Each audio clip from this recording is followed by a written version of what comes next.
안녕하십니까? 네, 같이 기도하시겠습니다.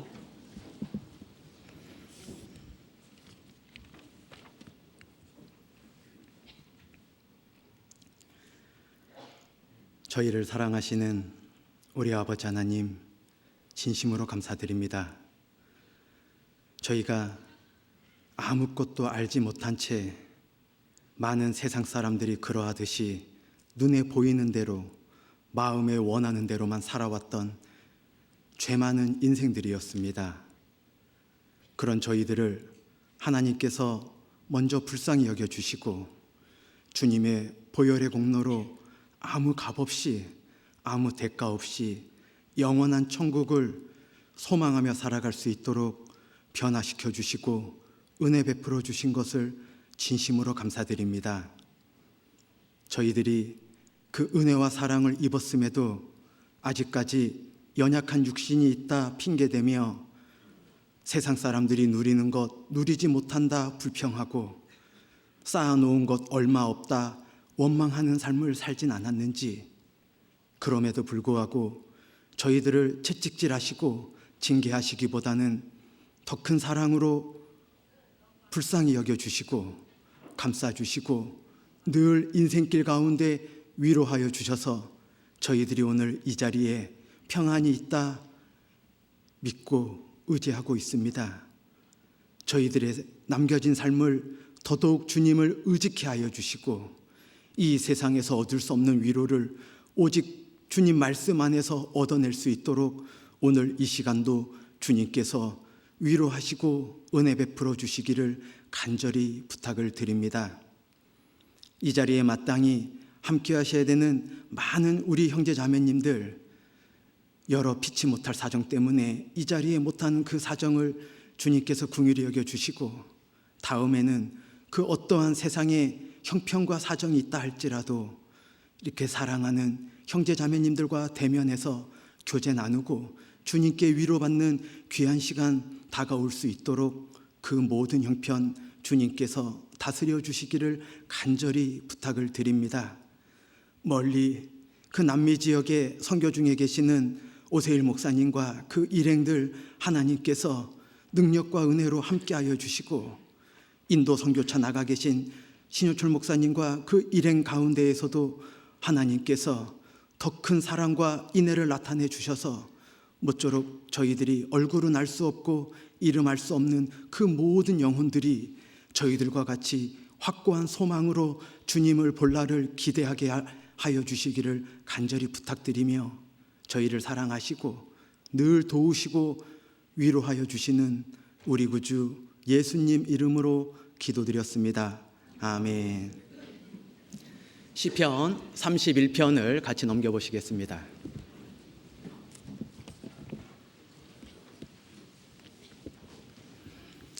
시편 31편 9절부터 13절까지 말씀입니다.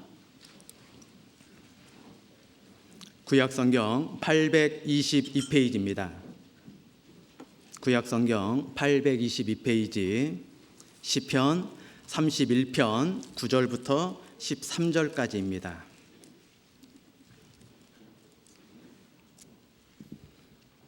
찾으신 분들은 성경의 끈을 표시해 두시면 감사하겠습니다.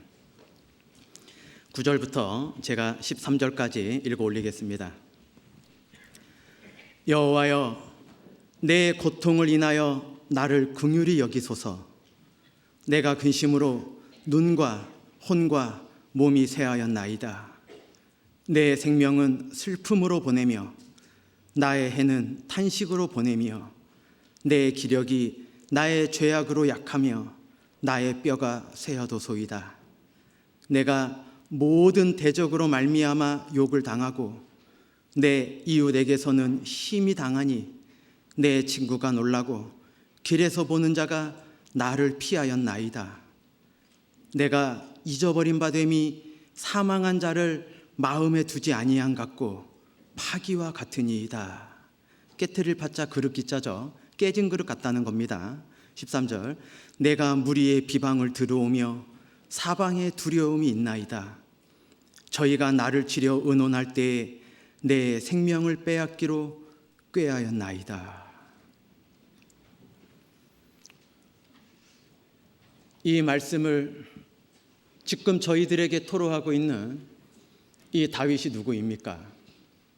이스라엘의 두 번째 왕이고 통일왕국을 이루었던 왕이고 가장 그 이스라엘이 부흥되었던 하나님의 영광을 드러나게 했던 그러한 하나님 손에 붙잡힌 사람이 틀림없었습니다. 하나님께서 증거해 주셨습니다. 다윗은 내 마음에 합한 자라 말씀하셨습니다. 어느 누가 감히 인생 중에 하나님과 감히 같다 말할 수 있는 인생이 있겠습니까? 다윗은 하나님 마음과 합한 사람이었습니다. 그 다윗이 고통이 얼마나 크고 얼마나 계속 지속된 근심이 있었기에 눈과 혼과 몸이 쇠하였나이다 토로하고 있습니다.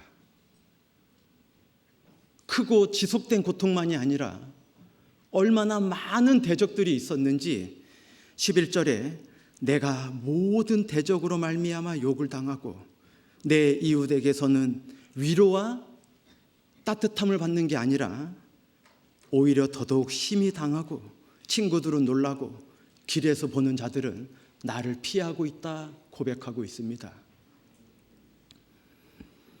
죽은 자들의 특징이 무엇이겠습니까? 잊어버린 바 됩니다.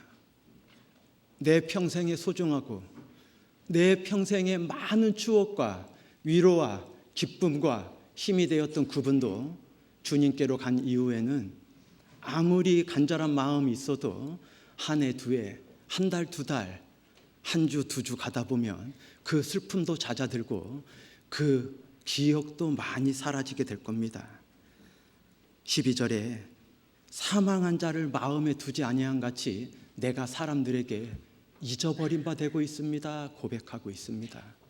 그 잊어버린 바 된 게 누가 깨진 그릇을 마음에 많이 두고 있겠습니까? 그 그릇을 아무리 아꼈다 한들, 그 그릇을 아무리 소중하게 사용했다 한들, 아무리 귀하신 분에게 대접한 그릇이라 한들 깨진 그릇 마음에 둘 필요 없습니다. 깨끗하고 남겨진 그릇 갖고 그분 대접할 수 있지 깨진 그릇 안타까워한다고 다시 붙지 않습니다. 그렇게 사람들에게 다윗이 잊혀져 가고 있습니다. 우리 형제자매님들 어떠하십니까? 이 세상 가운데 아무것도 알지 못하고 아무 곳에서도 위로받지 못하고 걸어오셨습니다. 그러다가 주님을 만나셨습니다. 내 인생, 삶의 목적이 무엇일까? 내가 왜 태어났고 내가 무엇을 위해 살아가고 있는가? 아침부터 저녁까지 그 어느 누구보다 바쁘게 살아가고 있는데 한 번도 나를 위해 살기보다는 늘 남을 위해 살아가는 게 나의 삶 같은데 내 이렇게 바쁜 인생은 누구를 위해서인가? 내가 이렇게 피곤한 몸을 이끌고 내가 이렇게 아픈 몸을 이끌고도 아침부터 저녁까지 늘 분주히 움직이는 것이 과연 누구를 위함인가? 누구를 위함이었습니까? 내 평생의 삶이 누구를 위해 이렇게 살아가고 있단 말입니까? 내가 위하고 있는 그 사람들이 나를 깨진 그릇처럼 나를 이미 역사 속에 많은 위인들도 많은 하나님의 사람들도 잊혀진 바 된 바 같이 나도 잊혀져 가고 있습니다. 그러나 하나님은 나를 잊지 아니하시오니 내가 하나님을 만났고 하나님만으로만 내가 의미를 찾게 되었습니다. 내가 이제 더 이상 잊어버린 사람이 아니라 생명책에 철필로 기록한 사람이 되었습니다. 그 나를 어떻게 겪게 되셨습니까? 너무나 공고하고 너무나 눈물 나고 너무나 힘든 삶을 살아오다가 내 인생 왜 이럴까? 내 바쁜 삶이 누구를 위해서일까? 고민하고 있는데 길에 커다란 현수막이 걸려 있었습니다. 성경대 강연회. 인생 중에 반드시 풀어야 될 숙제를 풀 수 있는 곳. 당신은 인생의 답을 찾으셨습니까? 당신은 하나님의 선물을 받은 적이 있습니까? 그 문구가 너무나 마음에 와닿아서 이렇게 장대하고 큰 교회에 들어왔더니 목사님께서 늘 알고 있었던 성경을 너무나 놀랍게 첫날부터 하나님이 확실히 살아계시고 역사 속에 우리의 삶 속에 반드시 나와 상관이 있으신 분이고, 그 이스라엘을 통해서 하나님이 우리 각 개인에게 주시고자 하는 것, 인생에게 계획하신 바, 순종하면 복을 얻고 불순종하면 저주를 받는다는, 내가 반드시 그럴 수밖에 없다라는, 이스라엘만 그런 게 아니라 나의 온 삶이 그럴 수밖에 없다라는, 그러고 그 다음날 하나님의 말씀 앞에 술집 가운데, 죄악된 가운데, 세상 한가운데 있는 사람이 지옥 가는 게 아니라 바로 내가 지옥 가고 누구보다 부지런히 살았고 누구보다 남을 위해 살았던 내가 하나님 앞에서는 벌레이고 구더기 같은 그러한 존재였구나. 내가 반드시 심판받을 수밖에 없는 존재였구나. 그렇게 낭만된 마음을 갖고 있다가 그 다음에 복음의 말씀으로 구원함을 받아서 이 자리에 오신 분들이 다라면 얼마나 좋겠습니까? 대부분 이끌려 오셨을 겁니다. 그렇게 인생의 문제를 풀기 위해서 자원에 속인커녕 아마 속 끌려오듯이, 짐승이 곱비 끌려오듯이 억지로 끌려왔는데, 하나님 말씀 너무나 놀랍긴 하지만 마음이 첫날부터 움직였으면 너무나 은혜 받으신 분이었을 겁니다. 내 마음에 아직도 가득한 세상의 것을 갖고 있었는데 우리가 이 자리에 앉아 있었던 단 하나의 이유, 오직 하나님의 사랑 때문이었습니다. 오직 하나님의 은혜 때문에 오늘 이 자리에 우리가 앉아 있습니다. 세상 가운데는 아무것도 가지고 있지 못하지만, 세상 가운데서는 누리고 있는 게 너무나 적다 말할 수밖에 없지만, 우리는 감히 측량할 수 없지만 하나님의 사랑을 깨달은 자로 이 자리에 앉아 있습니다. 왜 이 자리에 앉아 계십니까? 그 어떤 것보다 물질을 많이 모을 수 있는 방법을 알기 위해서입니까? 어느 무엇보다 편하고 안락한 좌석이, 소파가 준비되어 있기 때문입니까? 이곳 되면 너무나 육신에 눈을 즐겁게 하고 귀를 즐겁게 하는 음악과 영상들이 넘쳐나기 때문에 이 자리에 오십니까? 아닐 겁니다. 이 자리에 오늘 이렇게 앉아있기 위해서 바쁜 직장을 뒤로하고, 육신의 피곤함을 뒤로하고, 육신의 너무나 기가 막힌 사연들을 뒤로하고 오늘 이 자리에 와서 앉아 계신 단 하나의 이유, 이곳이 아니면 받지 못하는 것이 있기 때문입니다. 이곳이 아니라면 얻지 못하는 게 있기 때문이실 겁니다. 바로 하나님의 위로입니다. 하나님의 위로가 아니라면 우리가 무엇으로 살아갈 수 있겠습니까? 하나님이 나를 헤아려 주시지 않는다면 내가 어디에서 헤아림을 받을 수 있단 말입니까? 하나님께서 나를 사랑하셔서 지옥에서 구원하여 주시고, 그 이후의 삶에서도 구원받았다고 죄의 문제가 해결되지 않고, 구원받았다고 육신의 문제가 해결되지 않는 이 땅을 우리가 살아가고 있습니다. 영원한 천국을 틀림없이 소망하고 있는데 왜 아직도 나의 삶은 이 하나님의 마음에 합했던 이 다윗처럼 잊어버린 바 된 것 같고, 얼마나 고통이 크고 지속되는지 눈과 혼과 몸이 새하여 가고 있다 고백하고 있습니다. 우리도 마찬가지일 겁니다. 다윗의 삶이 그러했다면, 하나님이 벗처럼 대해줬던 모세도 우리의 인생이 70이고 강건하면 80이라도 그 연수의 자랑이 기쁨과 희락이고 평안과 기쁨이다 말하는 게 아니라 오직 수고와 슬픔뿐인 게 우리의 날아가는 것 같은 인생이다. 우리도 똑같이 고백할 수밖에 없는 너무나 연약한 인생이라면 우리에게 필요한 것이 무엇이겠습니까? 나에게 필요한 것이 무엇이겠습니까? 나에게는 세상 물질이 필요한 게 아닐 겁니다. 나에게는 많은 권력을 갖고 있는 사람이 내 주변에 있는 게 아닐 겁니다. 요즘 뉴스를 틀면 온 나라가 시끄럽습니다. 자기의 가진 재물로 권력을 담을 쌓고 권력으로 보호받으려 했던 사람의 여러 가지 통화 내역과 쪽지 때문에 온 나라가 지금 시끄럽고 있습니다. 이 세상에 있는 것들은 재물로도 권력으로도 그 어떤 걸로도 우리에게 위로가 되지 않는다는 걸 뉴스를 보아도 알 수 있을 것 같습니다. 내가 그 삶을 살아보지 않았지만 그 삶 부럽지 않습니다. 뉴스에 나오지 못해 안타깝지 않고, 뉴스에 나올 만큼 거대한 자금을 쌓아놓은 사람 아니고, 뉴스에 나올 만큼 모든 나라 사람이 이름을 알아주는 그러한 정치가, 그러한 권력자, 그거 되지 못해서 저는 안타깝지 않습니다. 그 사람들이 사람들 입엔 오르내리지만 하나님 앞에 가서 하나님께서 부를 이름이 없다는 게 너무나 불쌍합니다.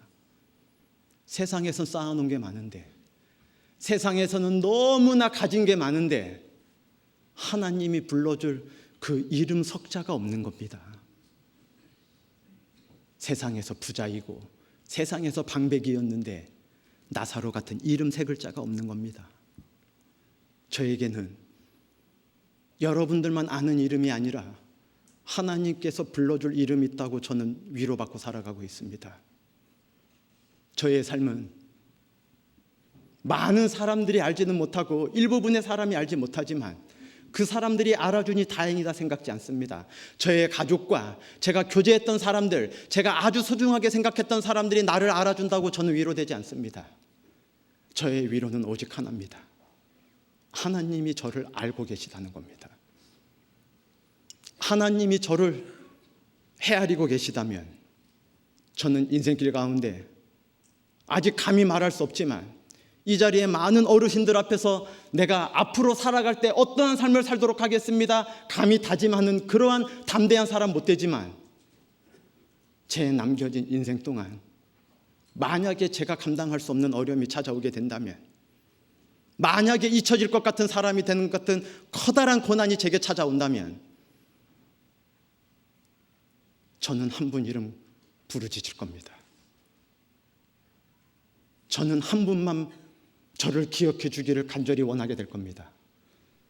하나님, 저를 기억해 주십시오. 하나님, 세상 사람 아무도 나를 몰라도 주님 지금 저를 알고 계신다 저는 믿고 있습니다.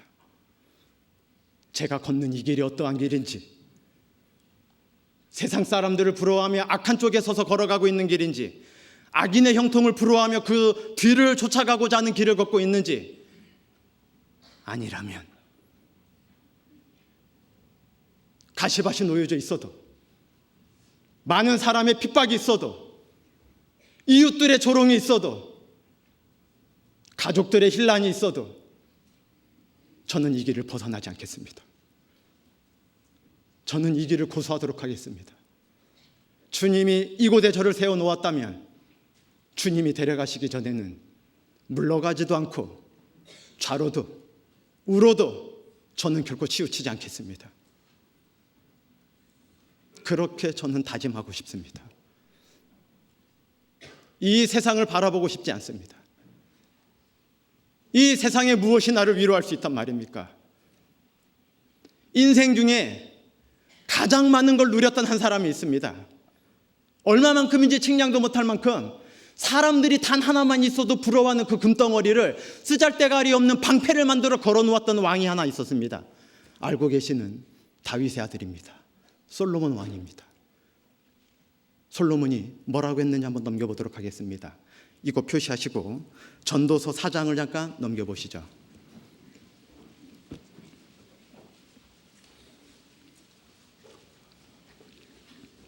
전도서 4장 1절 말씀입니다.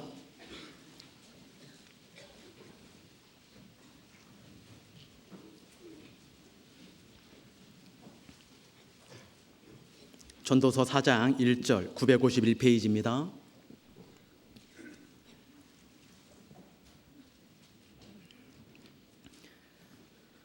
내가 돌이켜 해 아래서 행하는 모든 학대를 보았도다. 오호라, 학대받는 자가 눈물을 흘리되 저희에게 위로자가 없도다.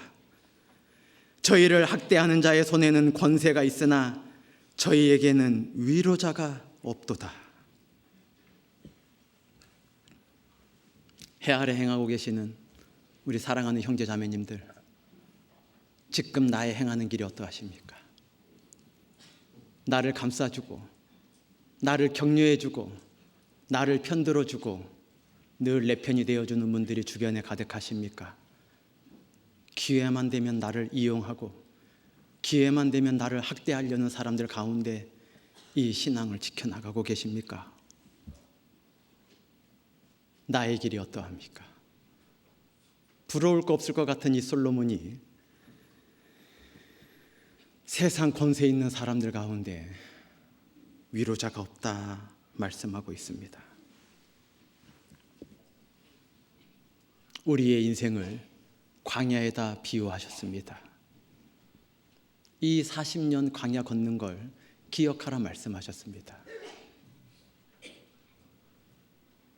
하나님이 도와주시지 않는다면 씨앗을 가지고 있다 한들 그 황무지에서 무슨 농사를 지을 수 있었겠습니까? 우리의 주머니에 많은 것들이 들어있다 한들 그 옷 갈아입으면 무슨 의미가 있다 하겠습니까? 내 집안에 창고에 가득한 벽시가 쌓여져 있다 한들 홍수가 나고 메마른 떼약볕이 지속된다면 무슨 의미가 있겠습니까? 인생들이 알지 못합니다. 하나님이 나를 살려주고 계시다는 걸, 하나님이 나를 인도하고 계시다는 걸, 하나님께서 나를 호흡하고 기동하게 하고 계시다는 걸 잊지 못하고 그거를 잊어버리고 자기의 주머니에 있는 거, 자기의 쌓아놓은 거, 자기의 모아놓은 재물과 그 무엇인가 그 세상의 것들을 의지하고 살아가는 게 너무나 연약한 인생들입니다. 그거 사라지면 학대받는다 알고 있으면서도 그거 있어야 무시받지 않고 그거 있어야지 사람들에게 학대 면할 수 있다 착각하고 살아갑니다. 반드시 착각입니다. 누가 재물이 많으면 학대자가 없다 그럽니까? 재물이 많으면 근심이 더한다 말씀하셨습니다. 내가 높은 자리에 오르면 나보다 더 높은 사람 앞에서 굽시를 거려야 되는 게 우리의 인생일 겁니다. 대기업 총수는 아마 옛날 황제보다 더한 삶을 살고 있을 겁니다. 먹는 음식도 옛날 황제들은 여러 가지 그 냉장 시설이라든지 여러 가지 계절별로 그거 우리처럼 먹지 못할 겁니다. 아마 우리가 조선시대 임금들보다 몇 끼니를 더 잘 먹을지도 모르겠습니다. 그런데도 우리는 불평하죠. 왜? 더 비싼 음식, 더 귀한 음식 먹는 사람들이 많기 때문입니다. 그 재물로 부러울 거 없는 대기업 총수들, 아침에 차에서 그 고급 자동차에서 내려서 출근할 때 모든 사원들이 어찌할 줄 모를 겁니다. 자기에게 월급 줘서가 아니라 말 거는 것도 두렵고 자기와 눈 마주치는 것도 두렵게 여길 겁니다. 그런데 그 사람도 5년짜리 임기밖에 안 되는데 그 권력 가진 자 앞에 가서는 어찌할 줄 모르게 고개를 조아릴 수밖에 없는 게 인생들입니다. 인생 중에 자기의 쌓아놓은 거, 자기의 가진 걸로 위험을 면할 수 있고 학대를 피할 수 있다 생각하는 건 너무나 어리석은 생각일 겁니다. 어느 한 아버지가 큰 병에 걸렸습니다. 지역에 있는 대학병원 갔더니 그 의사 선생님이 너무나 친절하게 우리 병원 안 되니까 혹시 자녀분들 서울에 살고 있는 자녀 있냐고, 내 아들 내가 평생 쉬지 않고 허리 피지 않고 일해서 나는 못 먹었지만 나는 입지 못했지만 내 아들 서울에 있는 유명한 대학 졸업해서 지금 이름 되면 아는 직장 다니고 있다고. 아들만 그렇게 공부시킨 게 아니라 우리 부락에서는 딸들은 대부분 가르치지 않았는데 나는 딸도 너무나 소중한 자식들이라, 너무나 소중한 딸이라 아들만 공부시킨 게 아니라 내 딸도 서울에 유학 보내서 공부시켜서 내 아들보다 더 월급 많이 받는 회사에 다니고 있다고. 내 아들과 딸 다 서울에 있다고. 왜 그러냐고. 그렇다면 다행입니다, 할아버지. 꼭 자녀들에게 연락해서 내가 몸살기가 있어서 병원 왔더니 여기 있는 의사가 친절하게 서울에 있는 자녀가 있으면 그 자녀 집에 올라갔다가 그 자녀와 함께 서울에 있는 큰 병원 한번 가보라 알려주더라. 그렇게 고맙고 친절한 것에 감사만 되겠습니까? 가슴이 덜컥 내려앉았을 겁니다. 이 병원도 충분히 큰데, 지역에 있는 대학병원 얼마나 큽니까? 이 병원도 충분히 큰데 왜 서울까지 가라고 했을까? 조마조마해 하셨을 겁니다. 서울에 와서 여러분들께서 흔히 지나다니고 있는 아산병원이든지 삼성병원이든지 그 병원 안에 들어가 보면 우리가 특별히 신방 가보지 않아도 너무나 기가 막힌 사연들이 많습니다. 그곳에 갈 때에만 하나님 은혜 누리고 있다 생각하지만 그 병원을 지나치는 아무렇지도 않은 그날도 사실은 하나님의 은혜 가운데 있는 겁니다. 그 병원에 자녀 손을 붙잡고 아들과 딸이 안 올 리가 없잖아요. 평생에 허리 한번 피지 못하고 자기를 이렇게 풍족하게 살게 만들어주신 그 사랑 넘치는 아버지, 그 아버지가 왜 서울에 있는 병원까지 오셔야 됐을까? 그 아들, 딸이 다 모여서 돈 아끼지 않고 모시고 갔을 겁니다. 그 병원에 갔는데 의사 선생님이 퉁명스럽게 말하는 겁니다. 아유, 진료실 좁아 죽겠는데 왜 이렇게 다 다글다글 다 들어왔냐고. 아들, 보호자들 다 나가라고, 일단 다 나가라고. 누가 아프신 거냐고. 예, 제가 아픕니다. 앉아보라 그랬습니다. 간호사에게 사진 갖고 오라 그랬습니다. 검사했던 사진 딱 끼워놓고서 보면서 말합니다. 아무렇지도 않게. 듣고 있는 그 당사자가 있는데 아이고, 수술해도 반반이겠네. 에휴, 살면 다행이고 어쩔 수 없다. 그래도 할아버지 좀 일찍 오셔서 다행이네요. 그래도 반이나 돼요. 이 할아버지의 마음이 무너집니다. 이 아버지의 마음이 무너집니다. 이래서 큰 병원 가라고 하셨나? 아무런 대답도 못하고 가만히 침통하고 너무나 슬픈 얼굴로 앉아 있으니까 의사가 또 퉁명스럽게 말합니다. 아니, 왜 아무 말씀도 안 하세요? 수술하실 건지 동의하실 건지. 반반이니까 동의를 하지 않으면 절대 수술 안 하거든요. 날짜 잡을 건지 입원하실 건지 묻는데 아무 말씀 안 하시는 겁니다. 왜요? 할아버지 누구 만나고 싶으신 분 있어요? 말씀이 잘 안 나오세요? 아드님 불러드릴까요? 고개를 저었습니다. 그럼 아들은 좀 그렇고 살가운 딸 불러드릴까요? 고개를 저었습니다. 아니, 대체 왜 그러세요? 누구 만나고 싶은 분 있어서 그래요? 고개를 끄덕끄덕 하시는 겁니다. 예, 만나고 싶은 사람이 있습니다. 아니, 아들도 아니고 딸도 아니고 누구를 만나고 싶단 말입니까? 그렇게 퉁명스럽게 의사가 말했습니다. 이 아버지 할아버지가 다른 의사 만나고 싶다고 했습니다. 다른 의사.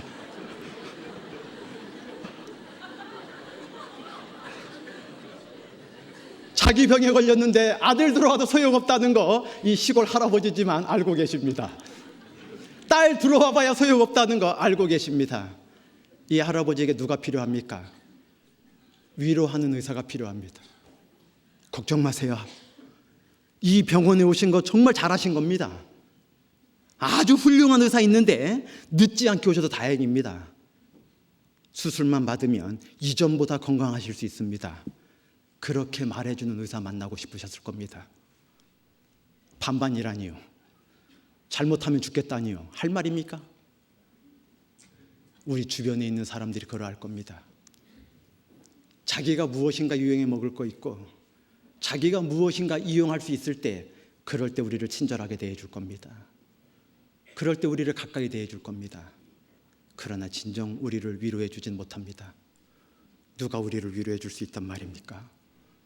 이 광야 같은 세상에 홀로 던져졌을 때 나 혼자는 도저히 어찌할 수 없는 위급한 문제를 만났을 때 그때 이 자리에 계신 형제 자매님들은 어디에서 위로자를 얻으실 겁니까? 어디에서 위로자를 얻으실 겁니까? 시편을 잠깐 넘겨보시겠습니다. 시편 119편입니다. 시편 119편입니다. 50절 말씀입니다.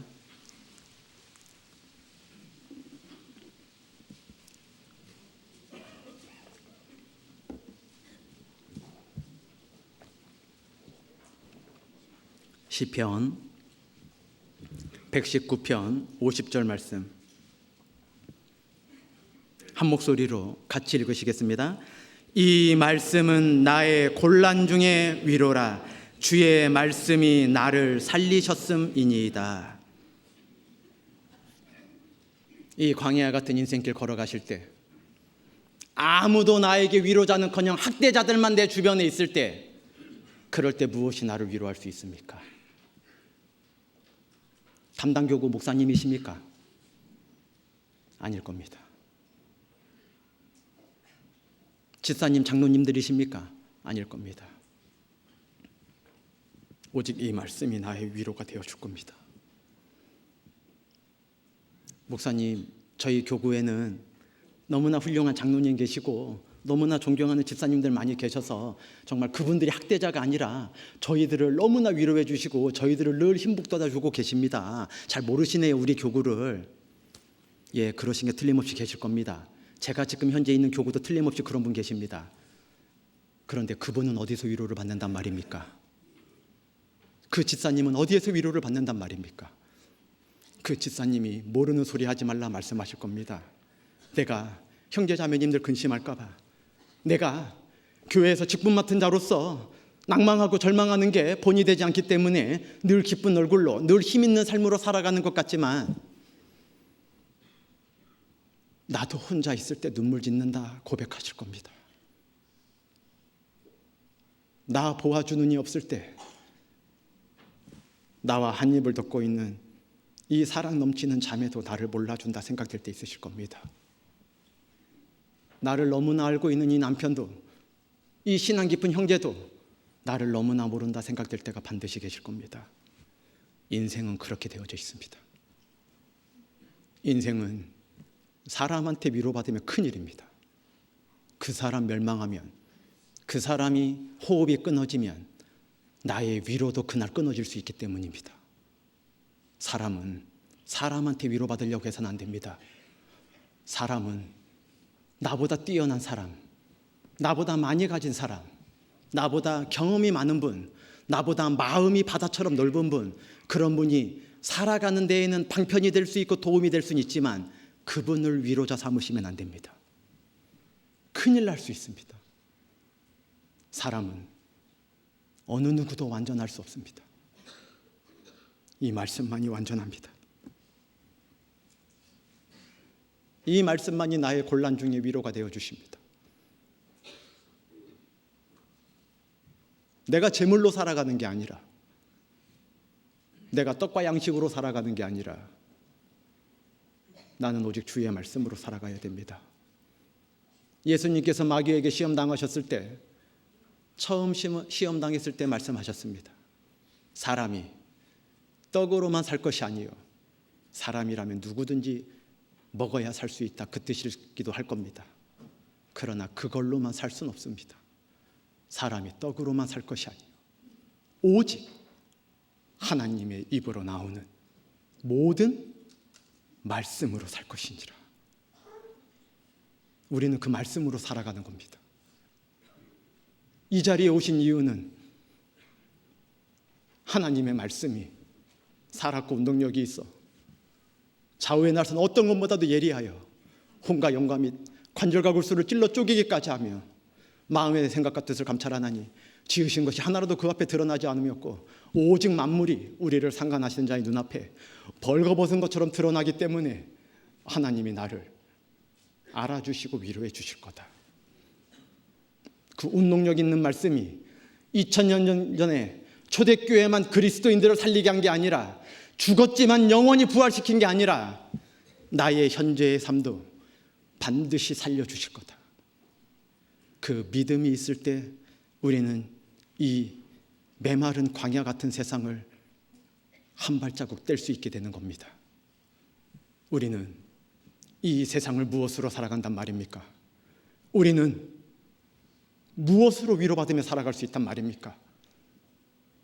한 달에 한 번 받는 급여도 아니고, 가끔가다 주어지는 상여금 보너스도 아니고, 기쁜 소식을 전해주는 내 아들의 뛰어난 머리도 아니고, 내 주변 사람들이 나를 돕겠다 나서는 그 친절도 아닐 겁니다.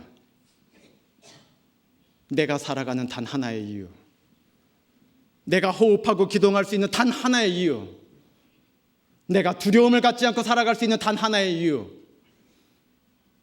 오직 말씀, 오직 주님, 오직 하나님뿐입니다. 이 하나님이 나를 살리고 계십니다. 이 하나님이 나를 살리셨고, 이 하나님께서 나를 앞으로 살게 하실 거고, 이 하나님께서 언제일지는 알 수 없지만 그 죽음조차에서도 나를 살려주실 게 틀림없다, 우리는 확신하고 있습니다. 우리는 강하고 담대한 마음으로 이 인생길을 걸어가고 있는 자들입니다. 나보다 많은 것 쌓아놓았다고 우리는 비굴해지지 않습니다. 나보다 많은 것을 배운 자들이라고 내가 위축되지 않습니다. 나는 천지를 지으신 하나님을 아버지라 부르고 있는 자입니다. 나의 마음은 너무나 좁지만 나의 마음은 천지를 품고도 남습니다. 하나님께서 나에게 위로자가 되어 주십니다. 하나님께서 이 말씀이 되어서 우리 안에 계십니다. 하나님이 그렇게 나를 그렇게 살려주고 계십니다. 연초에 대통령께서 중동 4개국을 순방하고 오셨습니다. 지금은 오세일 목사님 남미 선교 중에 계신 것처럼 남미 국가 선교 중에 계십니다. 중동 국가든 남미 국가든 그 나라 사람들이 우리 박근혜 대통령 뵐 때마다 무엇이 가장 부럽겠습니까? 검은 황금이라고 하는 그 석유를 뽑아놓고 있는 나라들, 남미의 그 물질이 자원이 지하 자원이 너무나 풍부한 그 나라들, 아마 우리나라 그 경제를 위해서 먹거리를 위해서 아마 노력하시러 간 게 틀림없을 겁니다. 그런데 제 생각은 그 사람들이 우리 한국 사람, 대한민국 사람을 보고 부러워할 건 하나일 것 같습니다. 높은 건물 아닐 것 같습니다. 그 중동 국가에 보면은 너무나 아름다운 건물들 많습니다. 두바이 같은 데 보면 대단한 자동차도 많이 있습니다. 막 우리나라 삶의 그 뛰어난 건물들, 그 경제력을 부러워하는 게 아니라, 왜 우리나라보다 훨씬 더 돈이 많을지도 모르니까요. 중동 국가들은 아마 우리가 집집마다 달려있는 수도꼭지 부러워할 겁니다. 사막 지역에 틀기만 하면 물이 콸콸콸 나온다니요. 한국에는 돈을 물쓰듯이 한다는 말도 있습니다. 물을 얼마나 예쁘게 쓰는지. 우리나라가 물 부족 국가가 틀림없는데 어느 집이든지 꼭지만 틀면 물이 쏟아져 나옵니다. 이 백성이 두 가지 악을 행하였나니 생수의 근원되는 나를 버린 것과 스스로 웅덩이를 판 것이다 말씀하셨습니다. 우리는 나의 조그마한 의지력으로 틀기만 하면 수요일이건 주일이건 구역 모임이건 조모임이건 어느 모임이건, 자매님 1구역인데 우리 2구역 왜 오셨어요? 그런 분 만나보셨습니까? 형제님 3구역인데 우리 4구역 모임 날 왜 오셨어요? 그런 형제님 만나보셨습니까? 신고하시기 바랍니다. 원하기만 하면 주의 말씀이 넘쳐나고 있습니다. 원하기만 하면 사람의 위대한 말이 아니라, 사람의 마음을 격동시키는 유명한 강사의 말이 아니라 하나님의 말씀이 우리 교회에 넘쳐나고 있습니다. 틀지를 않습니다. 메마르다 고백합니다. 왜 저 사람이 있는 거에겐 나에게 없냐 불평합니다. 왜 하필 나이냐 불평합니다. 왜 하필 이때냐 원망합니다. 하나님이 꼭지 틀으라 말씀하실 겁니다. 많은 것들을 부러워하고 사는 게 우리 구원받은 자의 모습이어야 되겠습니까? 썩어질 거, 지나갈 거, 불에 태워질 거로 다 믿고 계실 겁니다. 그것이 사람을 죽고 살리는데 머리털 희거금고 못하는 거, 키를 한 자도 더하거나 빼지 못한다는 거 다 알고 계실 겁니다. 우리나라에서 제일 부자 계십니다. 알고 계신 대로 병원에 계십니다. 그 회사가 지금 난립니다. 그 아들이 잘 이끌어 나갈 수 있을지 없을지. 그 특실에 누워 계시는데 벌써 몇 달 지났습니다. 저희 같으면 정말 죄송한 표현인데 그 병실 쓰라고 해도 못 씁니다. 병원비가 감당 안 돼서. 호텔비는 저리 가랍니다. 그 삼성병원 특실은 100만 원, 200만 원 하지 않습니다. 그 특실의 하루 입원료가 상상할 수 없습니다. 그렇다고 기쁘겠습니까? 우리 남편 상som그룹 오너라서 이렇게 하루에 기천만 원 나오는 병실료 있어도, 보험 안 들어져 있어도 암보험 들은 거 고민하셨겠습니까? 이럴 줄 알았으면 벌써 보험 들어놓을 걸 고민하셨겠습니까? 우리는 돈 많아 다행이다 그러시겠습니까? 기가 막힐 겁니다. 더 억울할 겁니다. 그 많은 재산이. 돈이 없어 못 고칩니까? 돈이 없어서 그거를 일어나지 못합니까? 답답하실 겁니다. 하나님께서 우리에게 무엇으로 살게 하고 계십니까? 물질로, 땅에 있는 것으로 우리를 살게 하시지 않습니다. 가족으로 우리를 살게 하시지 않습니다. 다른 그 어떤 걸로도 우리를 살게 하시는 게 아닙니다. 오직 이 주의 말씀으로 어떠한 곤란 중에 있다 할지라도 우리를 살게 하십니다. 그걸 믿고 계신데 계속 낭망되시고 피곤되시고 어려운 일들이 계실 겁니다. 그럴 때 어찌해야 됩니까? 우리가 믿음 없는 게 아니지 않습니까?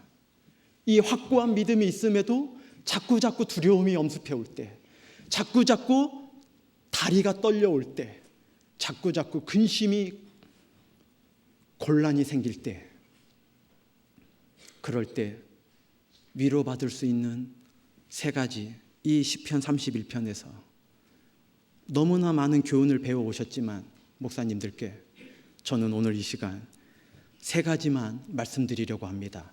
다시 본문으로 넘어가 보시겠습니다. 시편 31편입니다. 14절입니다.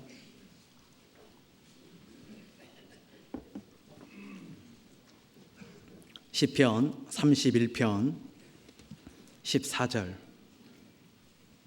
그럼에도 낭망이 찾아올 때 어찌해야 되는지 첫 번째 방법을 제가 읽어 올리겠습니다. 14절입니다.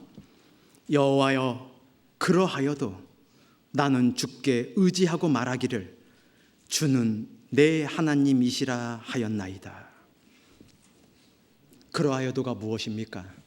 이 9절부터 13절까지 아까 본문으로 읽어드렸던 그 많은 상황들, 고통이 너무나 크고 지속되어서 눈과 혼과 몸이 사하였다 말하는 그 상황, 적은 대적이 아니라 얼마나 수가 많은지 모든 대적들이, 모든 이웃들이 나를 미워하고 있다는 그 상황,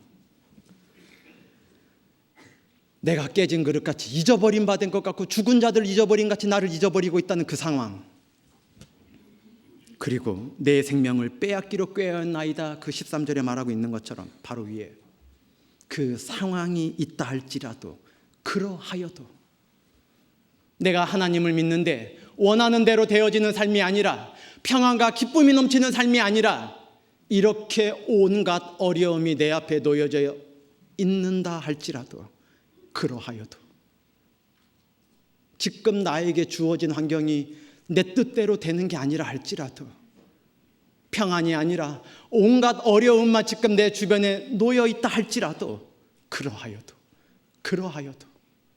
나는 오직 주는 내 하나님이시라 고백하겠습니다. 이 믿음이 있을 때 주님께서 어떠한 고난이 있어도 위로해 주실 게 틀림없으실 겁니다. 그 사람의 믿음이 어떠한지는 평탄할 때는 알 수가 없습니다. 우리 각자의 믿음이 어떠한지 어떻게 알 수 있습니까? 내 믿음이 얼마큼인지 어떻게 알 수 있습니까? 오늘은 알 수 없습니다.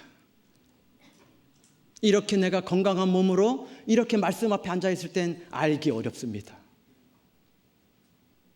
내 인생길 가운데 말씀만이 위로가 되는 거 알고 있지만 말씀 앞으로 갈 수 없는 너무나 위급한 일을 만날 때, 시험과 유혹을 만날 때, 거꾸로 뜨림을 당할 때, 온갖 환란이 나를 에워싸고 있을 때, 그때 내 믿음을 알 수 있는 겁니다.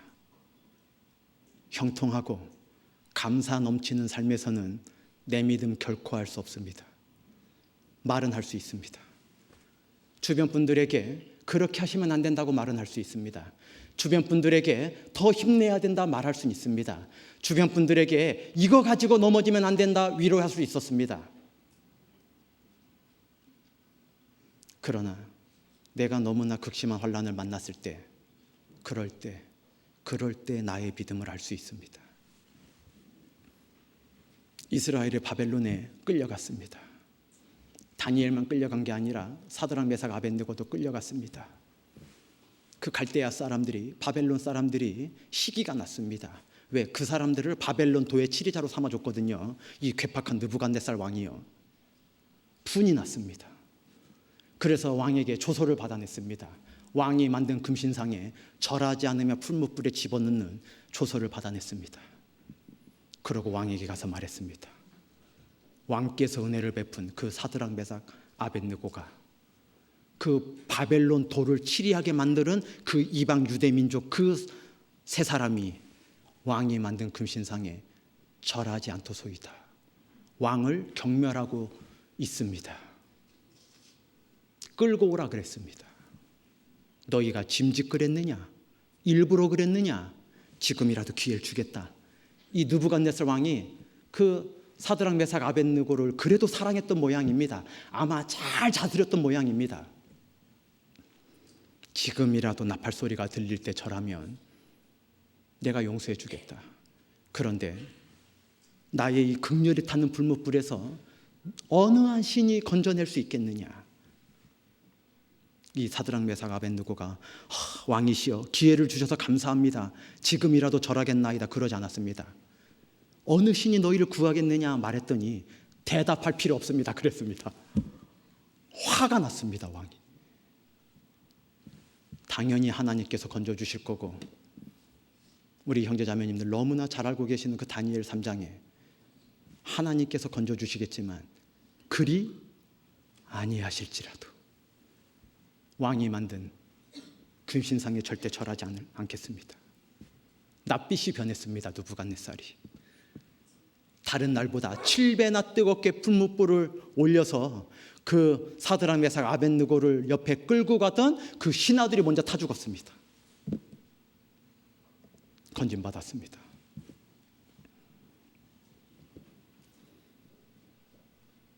우리의 삶의 모습이 나의 예상과 나의 기다림과 같지 않다 할지라도 그러하여도 나는 주를 의지하고 주는 내 하나님이라 고백하겠습니다. 내 뜻대로 되지 않는다 할지라도 나는 오직 주님 의지하겠습니다. 환경에 좌우받지 않는 믿음을 갖고 있을 때 하나님께서 나를 다시 위로해 주시고 다시 힘을 주시게 틀림없을 겁니다. 예레미야를 잠깐 넘겨보시겠습니다. 예레미야 10장입니다. 23절입니다.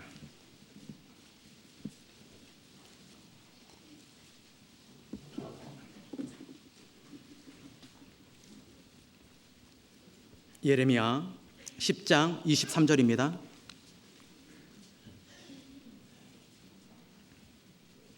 (1068페이지입니다) 예레미야 10장 23절. 여호와여 내가 알거니와 인생의 길이 자기에게 있지 아니하니 걸음을 지도함이 걷는 자에게 있지 아니하니이다. 우리의 길을 내가 지도해 나갈 수 있는 게 아니라 오직 능하신 하나님께서 인도해 주신다는 것을 믿을 때, 알게 될 때 우리 인생의 길이 위로가 넘치게 될 겁니다. 2002년도에 우리나라에 놀라운 일이 있었습니다. 아마 앞으로 주님 오실 날까지 2002년도 같은 그러한 날은 없을지 모르겠습니다. 무슨 말씀이냐면 축구 좋아하시는 분들 이야기입니다. 2002년도에 우리나라에서 월드컵이 열렸습니다. 올림픽에 버금가는 세계 축제 중에 하나입니다. 우리나라가 축구의 변방국가였습니다. 왜냐하면 그때 당대 감독이었던 히딩크 감독이 외국 방송사하고 인터뷰할 때 한국은 야구의 나라다 이렇게 인터뷰했습니다. 축구보다는 야구가 훨씬 더 많은 사람들이 즐겨하는 나라다라는 뜻일 겁니다. 그런데 그 나라를, 야구가 주로 좋아하는 그 나라를 4강에 올려놓았습니다. 평가전을 할 때 온 언론이 히딩크 감독을 비웃었습니다. 5대0이냐, 별명이 5대0이었습니다. 좀 선수들 사기 좀 진작시키게, 평가전이니까 본게임 하기 전에 조금 약체를 데려다가 자신감 불어넣을 수 있는 평가전을 해야지 꼭 막 영국이나 프랑스나 막 강대국 데려다가 막 그 축구 잘하는 나라 데려다가 평가전 하는 겁니다. 그러니 4대0, 5대0 될 수밖에요. 별명이 4대 빵, 5대 빵이었습니다. 빵도 참 배부르게 먹겠다. 5대 빵이냐? 히딩크는 흔들리지 않았습니다. 여기 많은 분들 기억나실 겁니다. 잊어버리고 있다가 선수들이 감독을 전폭적으로 믿었습니다. 공을 차라고 하는 게 아니라 축구 선수인데 하루 온종일 달리기만 시키는 겁니다. 몇 달 동안 체력 훈련만 시키는 겁니다. 모든 선수가 모든 그라운드를 뛰어다녀야 된다. 대표적인 게 박지성 선수였습니다. 이해할 수 없는 걸 시키는 겁니다. 그런데 선수들이 탈퇴하거나 선수들이 불만을 갖지 않았습니다. 히딩크 감독을 전폭적으로 믿었습니다. 축구 선수인데 물속에 들어가 하루 종일 수영하라는 것도 했습니다. 폐활량을 기르기 위해서. 축구 선수인데 운동장이 없는 산꼭대기에 갔다 오라고 하는 것도 갔다 왔습니다. 축구 선수인데 축구공은 주지 않고 하루 종일 달리기만 하라는 것도 몇 달 동안 감당했습니다. 그랬더니 4강이 되었습니다. 선수들이 감독을 믿지 못했다면 결코 나올 수 없는 결과였을 겁니다. 저는 전문가도 아니고 제가 모든 걸 관심 있게 본 게 아니기 때문에 이 정도만 말씀드리는데 무슨 말씀을 드리고 싶은 거냐? 우리가 하나님을 그 뛰어난 감독만큼도 생각 안 해서야 되겠습니까? 하나님, 제가 이 길 왜 가야 됩니까? 하나님, 저는 형제인데 왜 자매들이 해야 될 일 하라고 합니까? 왜 청소하라고 합니까? 왜 부엌에서 설거지해야 됩니까? 왜 교회 식당에서 내가 자매들이 하는 일 해야 됩니까? 예를 들어서 그렇게 내가 불평을 갖고 있다면 꼭 형제님들 그런 일 하셔야 된다고 말씀드리는 건 아닙니다. 자매님들 아싸 됐다. 오늘 집에 가서 우리 형제 보고 설거지 시켜야 되겠다. 담대함 가지라고 말씀드린 거 아닙니다. 오해하시면 안 됩니다. 우리가 감동만 의지해도 당장의 결과가 아니라 4대 빵, 5대 빵이라 할지라도 진짜 결과를 위해서 우리가 순종하는 게 있었을 때 그 놀라운 결과를 이끌어낼 수 있었다면 우리의 삶이 일개 축구 감독 의지하는 것도 안 돼서야 되겠습니까? 뭐라고 말씀하고 계십니까? 예레미야는 우리가 알아야 된다 말씀하고 있습니다. 인생의 길이 자기에게 있는 것이 아니라 걸음을 지도함이 걷는 자에게 있는 것이 아니라 오직 주님께 있다. 그걸 믿는다면 내가 지금 이유 없이 달려야 한다 할지라도, 내가 지금 알지 못하는 일을 감당해야 된다 할지라도 내가 주님을 신뢰하고 있다면, 선수가 감독을 신뢰하고 있다면 그거 감당해야 될 겁니다. 그래야지 결과를 얻어낼 수 있을 겁니다. 우리는 주님을 신뢰하고 있습니다. 내가 알지 못하는 걸 알고 계신다 확신하고 있습니다. 나의 길을 내가 알 수 없지만 욥도 고백했습니다. 23장 10절에 나의 가는 길을 오직 그가 아시나니 그가 나를 단련하신 후에 내가 정금같이 나오리라. 지금은 우리가 단련받는 기간입니다. 지금은 뜀박질하는 기간입니다. 아직 면류관을 쓸 때가 아닙니다. 아직 그 상급을 얻어낼 때가 아닙니다. 지금 우리는 이 길을 좌로도 우로도 치우치지 않고 달려가야 할 때입니다. 그런데 주저앉아 낭망하면 안 됩니다. 당장의 결과만, 당장의 지난날의 기도만, 당장의 지난주의 기도만, 당장의 지난해의 기도만 응답되지 않는다고 주저앉을 수가 없습니다. 나는 과정을 헤쳐나가고 있는 거지 나의 삶이 오늘이 끝이 아니기 때문입니다. 주님이 허락하시는 그 시간 동안 내가 아는 게 아니라 주님이 나의 길을 알고 계시오니 나는 허락하심 속에 달려가겠습니다. 내가 원하는 길이 아니라 할지라도, 그러하여도, 이해되지 않는다 하여도 이 길을 가도록 하겠습니다. 그럴 때 우리 마음에 위로가 넘치게 될 겁니다. 데살로니가 후서를 잠깐 넘겨보시겠습니다. 데살로니가 후서 2장입니다.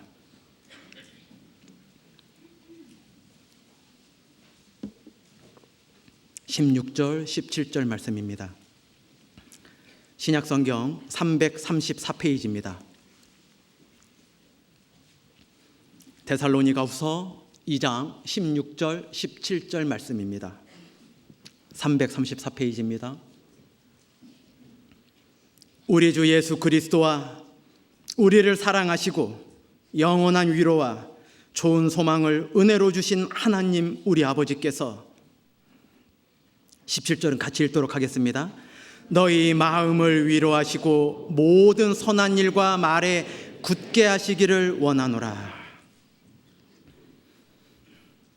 우리를 사랑하셔서 영원한 천국을 약속해 주셨습니다. 이 땅 가운데 천국을 소망하고 있지만 어려움이 있지만 우리가 이 좋은 소망을 은혜로 하나님께 받고 있습니다. 그것 때문에 이 17절처럼 우리는 마음의 위로를 먼저 얻은 자가 되고 있습니다. 이 마음의 위로를 경험한 자가 되었다면 마음이 굳어져야 되겠습니까? 마음이 늘 요동해야 되겠습니까? 우리는 마음이 굳어져야 됩니다. 모든 선한 일과 말에 우리는 굳게 행할 수 있어야 됩니다. 세상의 그 어떤 유혹과 질시와 핍박에도 우리는 요동하면 안 됩니다. 세상의 것들을 부러워서 쫓아가려고 하면 결코 안 됩니다. 우리는 영원한 천국의 소망이 있습니다. 하나님께서 우리 마음에 부어주시는 은혜가 있습니다. 이 은혜로 우리는 그 어떤 환경이 있다 할지라도 잠깐의 어려움이 있다고 이 길을 벗어나서는 안 됩니다. 잠깐의 이해되지 않는 걸 당하고 있다고 불평해서는 안 됩니다. 우리는 마음을 굳게 해야 됩니다. 굳을 만큼 우리는 이미 은혜를 누리고 있습니다. 위로를 받았기 때문입니다. 고난 속에서 하나님의 위로를 맛본 사람은 반드시 또 다른 사람을 위로할 수 있게 되어져 있습니다. 찾아보겠습니다. 요한 3서 말씀입니다. 요한 3서 3절 4절입니다. 요한 3서 3절 4절입니다.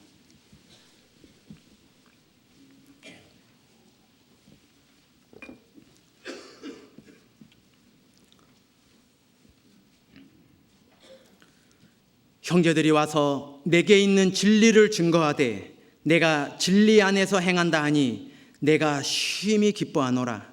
내가 내 자녀들이 진리 안에서 행한다 함을 듣는 것보다 더 즐거움이 없도다. 고난이 있는데 그 고난 때문에 세상으로 돌아간 게 아니라 데마처럼 그 세상이 부러워서 따라간 게 아니라 오직 진리 안에서 행한다는 그 소식을 듣게 될 때 기뻐하고 있습니다. 우리도 마찬가지가 될 겁니다.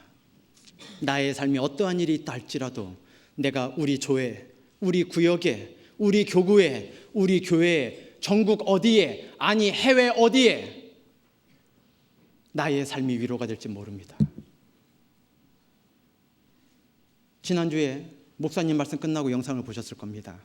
아프리카에 그 먼 외국에 얼굴색은 다르고 그 사람이 살아온 삶이 다르고 살아가고 있는 환경이 다르지만 그분의 말로 기뻤던 적이 있을 겁니다.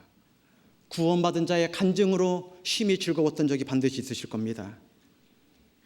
우리의 삶도 마찬가지가 되어야 됩니다.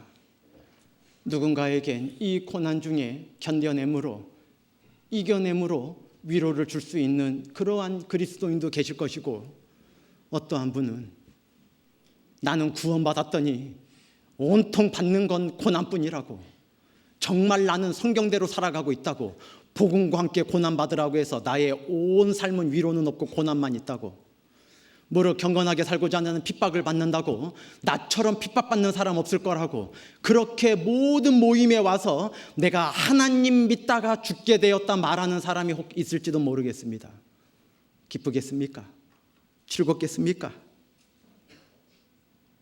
기도가 될 겁니다. 근심이 될 겁니다.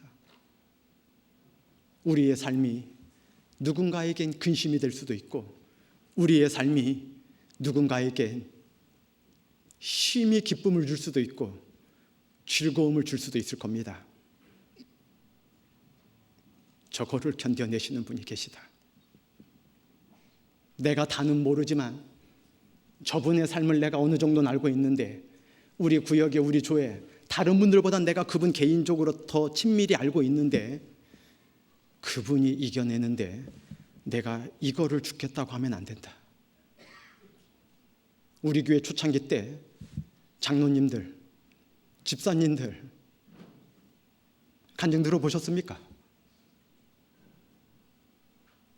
전도하려고 하는데 이단 소리 사람들의 질시가 무서워서 우리가 요즘 전도를 더디하고 있습니다.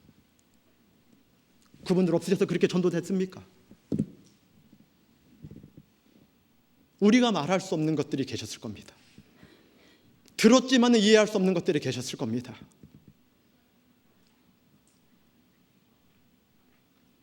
그분들이 우리에게 기쁨이 되고 있습니다. 우리의 동일한 성정을 가진 형제들이, 우리와 동일한 성정을 가진 자매들이 나의 삶에 같은 근심을 주는 게 아니라 더 큰 기쁨을 주고 있습니다. 감당할 수 있는 즐거움을 주고 있습니다. 이 길이 너무나 은혜롭다 고백할 수 있습니다. 육신은 힘이 들고 마음은 누구보다도 낭만 가운데 있지만 말씀을 의지하고 주님을 의지하고 다른 사람에게 기쁨이 되는 자들이 있는 겁니다. 다른 분들에게 즐거움이 되는 분들이 계신 겁니다. 그러하여도 나는 주님을 내 하나님이라 의지하겠습니다. 사람들이 하나님을 믿으면 저렇게 된다 그러할지라도 나는 이곳에서 굳건히 서 있겠습니다. 그 사람들이 우리에게 기쁨이 되고 즐거움이 됩니다. 우리는 그렇게 많은 사람들에게 기쁨과 즐거움을 주며 살아가야 됩니다. 주님이 그러기 위해서 나를 먼저 위로해 주고 계십니다. 나도 반드시 누군가에게 위로가 되어줘야 됩니다. 주님이 나에게 위로가 되어주시는 것처럼 나도 이 옆에 계신 분들에게 지금은 얼굴이 안 보이지만 그 나의 고륙의 친척들에게 반드시 위로자가 될 수 있어야 됩니다. 언니 나보다 부자지만 내가 언니를 위로할 수 있어야 됩니다. 오빠 나보다 많이 배웠지만 내가 그 오빠를 위로할 수 있어야 됩니다. 내 이웃에 우리 남편보다 훨씬 크고 비싼 자동차 끌고 다니지만 내가 그 불쌍한 여자 위로자가 되어줘야 됩니다. 그 위로자가 되어줄 날이 불과 며칠 안 남았습니다. 5월 11일입니다. 두 번째, 우리가 인생길 가운데 낭망이 있을 때 무엇으로 이겨낼 수 있고 위로받을 수 있을까? 두 번째 본문 찾아보겠습니다. 시편 31편 다시 넘겨보시겠습니다. 시편 31편 15절 말씀입니다.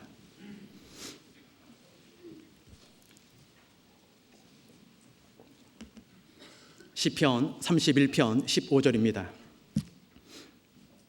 내 시대가 주의 손에 있사오니 내 원수와 핍박하는 자의 손에서 나를 건지소서. 우리의 삶, 나의 시대가 누구의 손에 있습니까? 오직 능하신 하나님 손에 붙잡혀 있습니다. 하나님의 섭리를 믿는 사람만이 지금의 환경을 작은 걸로 여길 수 있게 됩니다. 하나님이 허락하신다는 걸 깨닫지 못하는 사람은 반드시 원망과 반드시 불평이 뒤따라오게 되어져 있습니다. 나의 시대가 하나님 손에 붙잡혀 있습니다. 나의 어제뿐만이 아니라 나의 오늘도 주님 손에 붙잡혀 있고 내가 알 수 없지만 내일도 주님 손에 붙잡혀 있을 겁니다. 그렇게 하나님을 두려워할 때, 왜요? 내가 알지 못하는 걸 알고 있는 사람 만나면 두렵게 돼 있습니다. 나는 자매님이 지난주에 어디 갔다 왔는지 알고 있습니다. 기쁘겠습니까? 어디 갔다 왔다는 이야기지? 형제님, 저는 형제님이 지난달에 나온 데를 알고 있습니다. 아니 내가 어디에서 나왔다는 걸 보셨다는 말씀이지? 나 특별히 죄 지은 곳 안 갔는데 기쁘겠습니까? 내가 모르는 걸 알고 있는 것처럼 말하면 기쁘기보다는 걱정 많이 됩니다. 하나님이 나의 모든 걸 알고 계십니다. 우리가 하나님을 그래서 경외해야 합니다.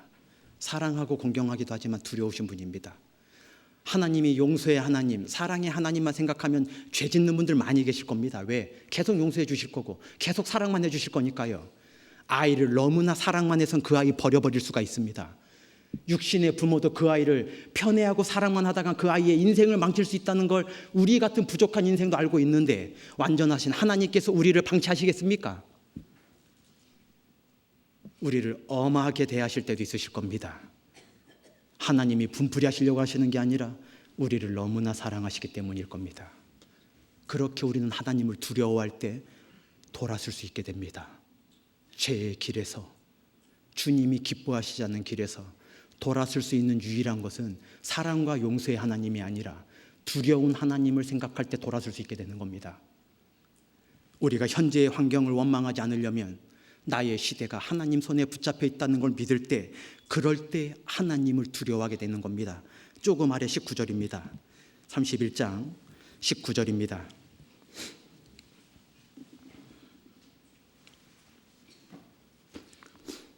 주를 두려워하는 자를 위하여 쌓아두신 은혜, 곧 인생 앞에서 죽게 피하는 자를 위하여 베푸신 은혜가 어찌 그리 큰지요. 요셉이 바로의 꿈을 해몽해서 7년 풍년 동안 곡식을 잘 저장했다가 잘 쌓아두었다가 그 7년 환란, 그 7년 극심한 흉년에 그 자기의 가족과 자기의 민족과 그 애굽의 그 모든 사람을 살리게 하였습니다. 요셉은 하나님이 지혜를 주셔서 7년 흉년만 쌓아놓은 곡식으로 이겨내게 했지만 하나님이 쌓아두신 것은 그 정도 아닙니다. 하나님께서 사랑하는 저희들을, 우리들을 위해서 쌓아두신 것, 누구에게 베풀어 주시느냐? 주님을 두려워하는 자, 하나님을 경외하는 자, 주를 경외하는 자에게 하나님이 미리 쌓아두신 게 있다고 말씀하고 계십니다. 미리 쌓아두셨습니다. 그 은혜를 쌓아두시고 나는 알 수 없지만 내 삶 속에 가장 적절하게 베풀어 주고 계십니다. 어느 날은 구약으로, 어느 날은 신약으로, 어느 날은 신약과 구약 두 가지 약으로 함께 우리를 위로하고 낫게 해주시고 계십니다. 하나님이 쌓아두신 은혜로 우리를 오늘까지 살게 하셨고 앞으로 주님 다시 오신다 그 약속의 날까지 반드시 베풀어 주실 겁니다. 하나님은 가진 게 없어서 우리에게 달라 하시는 분이 아니십니다. 하나님이 무엇이 부족하다고 우리에게 11조 내라 하시겠습니까? 하나님이 무엇이 부족하다고 우리 자매님들 봉사하라고 말씀하시겠습니까? 하나님께서 무엇이 부족하다고 우리에게 뭘 요구하시겠습니까? 우리를 위해서 그러시는 겁니다. 우리를 위해서. 우리가 아주 작은 거를 주님을 두려워함으로 드릴 수 있을 때, 그럴 때 우리가 받게 되는 것, 하나님께서 쌓아두신 그 은혜를 베풀어 주실 때 그거를 받아본 분은 그 어떤 고난도 능히 이겨낼 수 있고 그 어떤 흉년도 감당할 수 있는 양식이 되는 겁니다.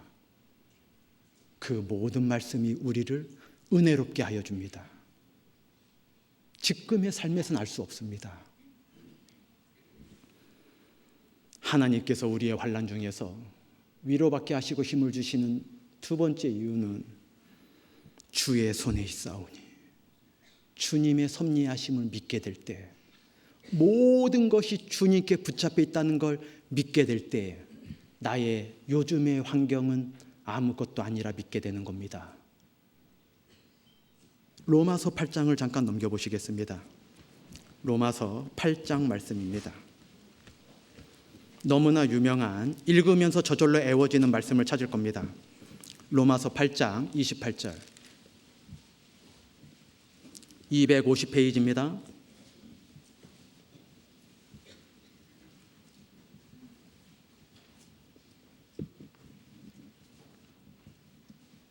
로마서 8장 28절, 우리가 알거니와 하나님을 사랑하는 자, 곧 그 뜻대로 부르심을 입은 자들에게는, 뒤는 같이 읽겠습니다. 모든 것이 합력하여 선을 이루느니라. 요즘은 요리 잘하시는 사람들이 인기라 그러는데 저는 요리를 할 수 없습니다. 저의 자매가 요리를 아주 잘하기 때문입니다. 저희 집에 와서 식사하신 분들에게는 좀 죄송합니다. 야, 확인할 수 없다고 그렇게 말하냐? 막 이런.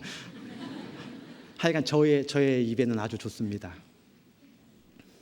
그런데 제가 요리하는 중간에 가서 여보 이거 왜 이렇게 짜? 그럼 저의 자매가 저에게 그럴 겁니다. 다 된 거 아니에요. 여보 이거 왜 이렇게 매워? 그럼 또 저의 자매가 저에게 말할 겁니다. 아직 다 된 거 아니라 그랬잖아요.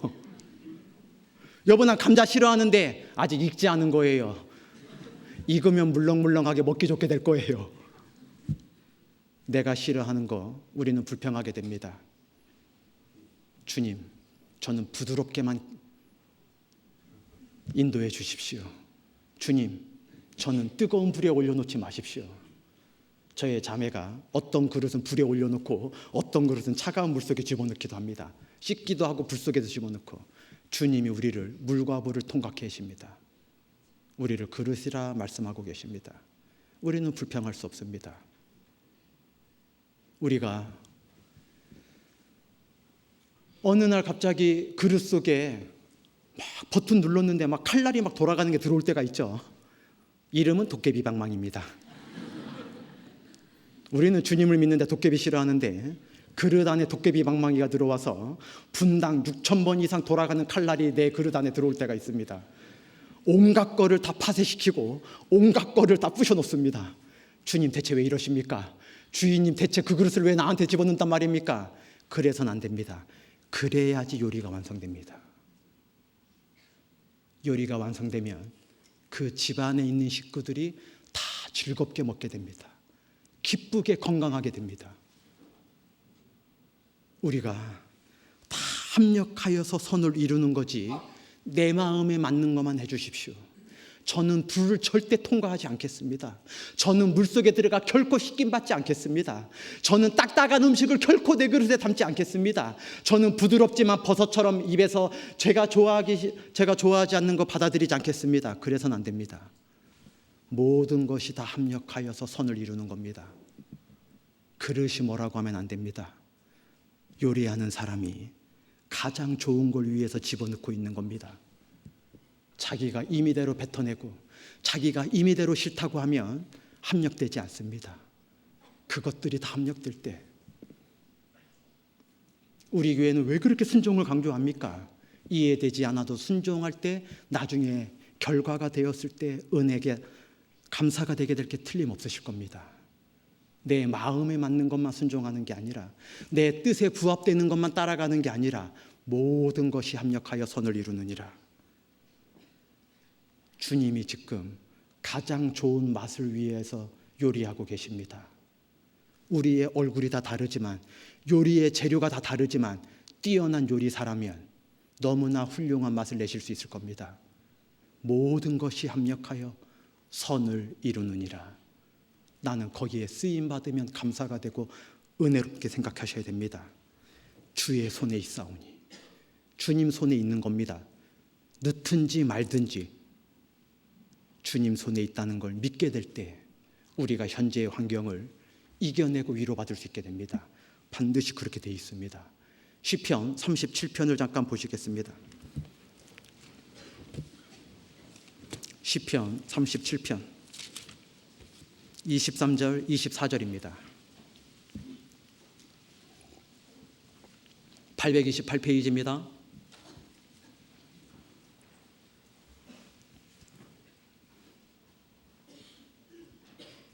시편 37편 23절 24절 여호와께서 사람의 걸음을 정하시고 그 길을 기뻐하시나니 저는 넘어지나 아주 엎드러지지 아니함은 여호와께서 손으로 붙드심이로다.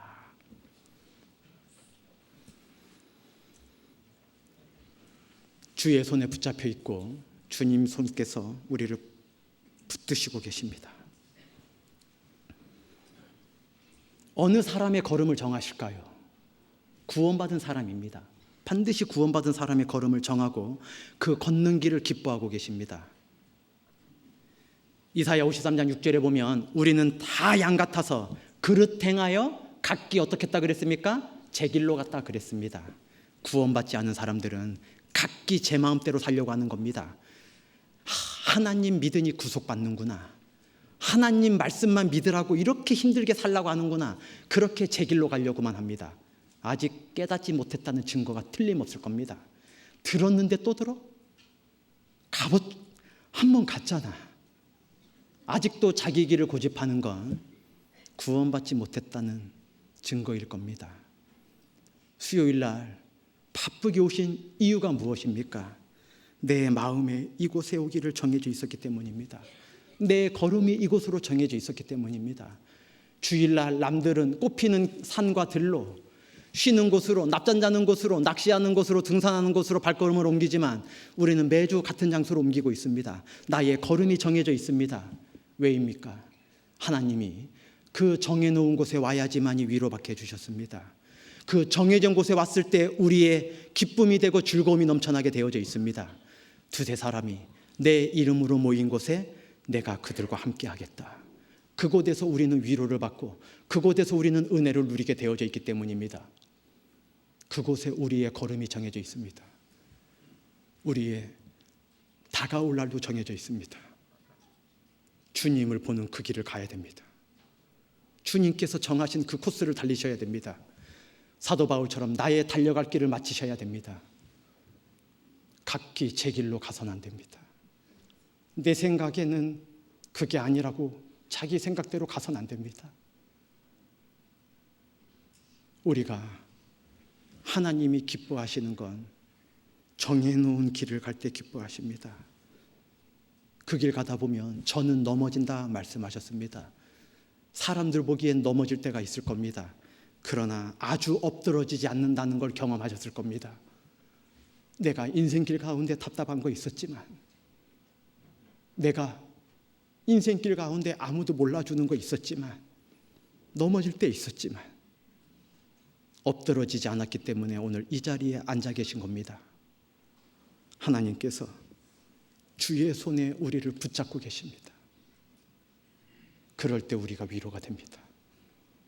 그래, 지금 내가 사람들에게 넘어져 있는 것처럼 보이고 애호쌈을 당한 것처럼 보이고 아무것도 가지고 있지 않은 것처럼 보인다 할지라도 내가 모든 것을 가진 자요, 내가 거꾸로 뜨림을 당하지 않는 자요, 나는 아주 엎드러지지 않는 자가 틀림없다.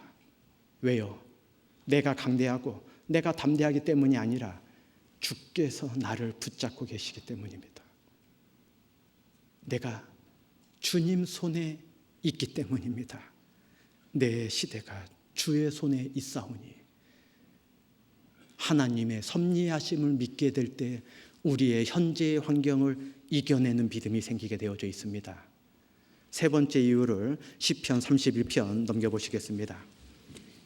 시편 31편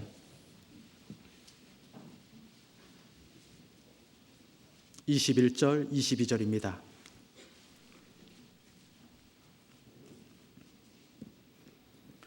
여호와를 찬송할지어다. 견고한 성에서 그 기이한 인자를 내게 보이셨음이로다. 내가 경겁한 중에 말하기를 주의 목전에서 끊어졌다 하였사오나, 죽는 것처럼 되었사오나, 내가 죽게 부르짖을 때에 주께서 나의 간구하는 소리를 들으셨나이다. 주님 눈앞에서 끊어지면 얼마나 공고하겠습니까? 얼마나 황망하겠습니까?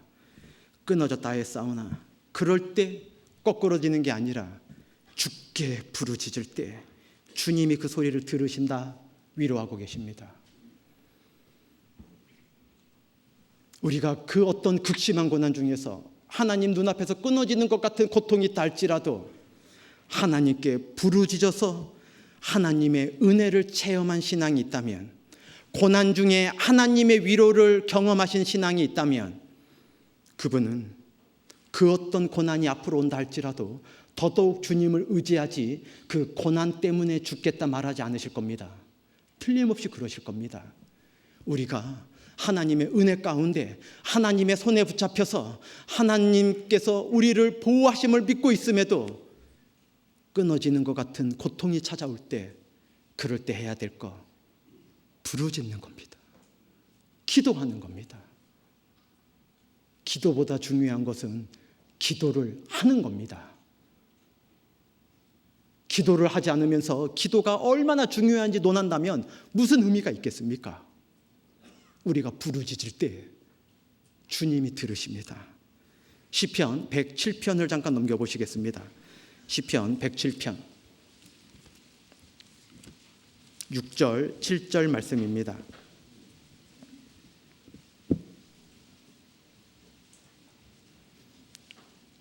시편 107편 6절 7절입니다.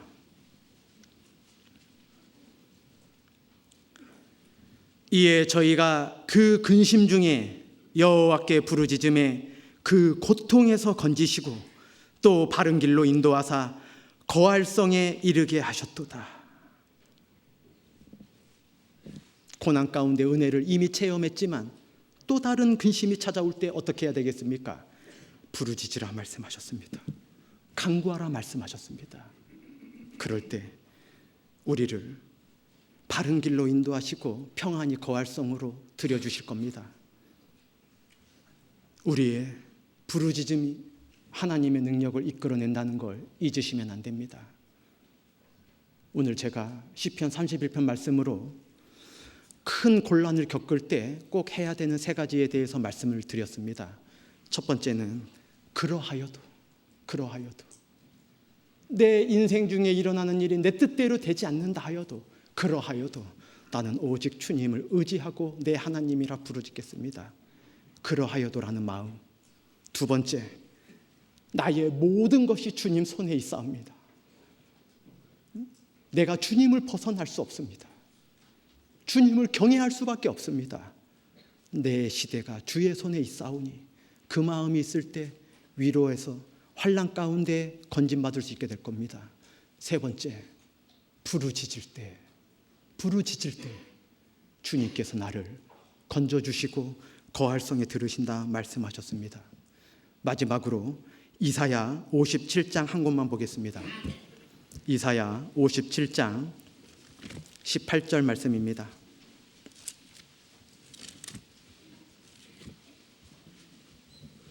이사야 57장 18절 말씀.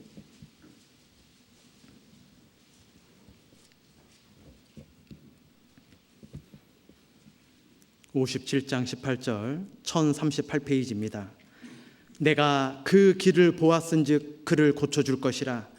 그를 인도하며 그와 그의 슬퍼하는 자에게, 뒤는 같이 읽겠습니다. 위로를 다시 얻게 하리라. 인생 중에 아무리 많은 고난과 상처가 있다 할지라도 우리의 그 모든 길을 보시고 계신 하나님께서 우리를 고쳐주시고 건져주시고 뭐라고 말씀하시냐, 같이 읽었던 이 말씀처럼 위로를 한 번만 주시는 게 아니라 지속적으로 다시 얻게 하여 주실 겁니다. 그러나 여기 위로를 다시 얻게 하리라 이 말씀 바로 앞에 그의 슬퍼하는 자에게, 누군지 알고 계십니까? 이 17절 16절 읽어보면 그 각기 제 길로 가고 있는 사람들, 그들을 고쳐줄 거라 말씀하고 있습니다. 우리의 가족들이 각기 제 길로 가고 고집 피우고 있습니다. 그걸 볼 때 우리가 기쁘겠습니까? 슬프겠습니까? 슬프지 않습니까? 그 아직 구원받지 않은 내 가족들 구원해 주실 거지만 그걸 보고서 슬퍼하는 나도, 마태복음 5장 4절에 예수님께서 뭐라고 말씀하셨습니까? 애통하는 자는 복이 있나니 저희가 위로를 받을 것이니요. 우리가 그 애통하는 마음이 있지 않습니까? 아직 구원받지 못한 가족들, 아직 이 참된 위로를 모르고 있기 때문에 그 각기 제 길로 가고 있는 우리의 그 소중한 이웃들, 그분들이 우리와 같은 위로를 기다리고 있습니다. 우리가 그들을 위해 슬퍼할 수 있다면 우리를 위로를 다시 얻게 하여 주실 겁니다. 나를 지옥에서 위로하여 주셨고 내 가족이 며칠 뒤 5월 달에 대전도 집회 때 인도될 때 내 마음을 위로해 주실 겁니다. 내 슬펐던 그 시간을 위로해 주실 겁니다. 위로를 다시 얻게 하리라. 같이 기도하시겠습니다.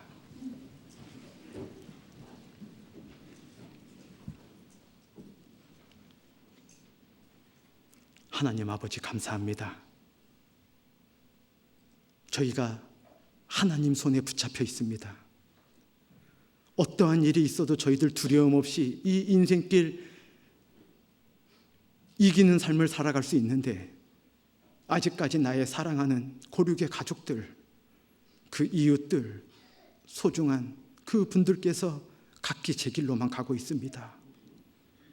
그 모습을 볼 때 저희의 애가 끓는 슬픔이 끊이질 않습니다. 저희들을 다시 위로해 주신다 약속해 주셨습니다. 5월 11일부터 계획된 대전도 집회, 모쪼록 저희들의 그 애통하는 마음으로 이 주님께 넘치는 위로로 아무것도 두려워하지 말고, 어떠한 일이 있어도 그러하여도 주님을 부르고 주의 손에 있다는 걸 잊지 않고 주님을 부르짖으며 나아가도록 하겠습니다. 저희들의 모든 날을 위로하여 주시기를 부탁드리오며, 저희를 사랑하시고 늘 위로하여 주시는 우리 구주 예수님 이름으로 기도드렸습니다. 아멘.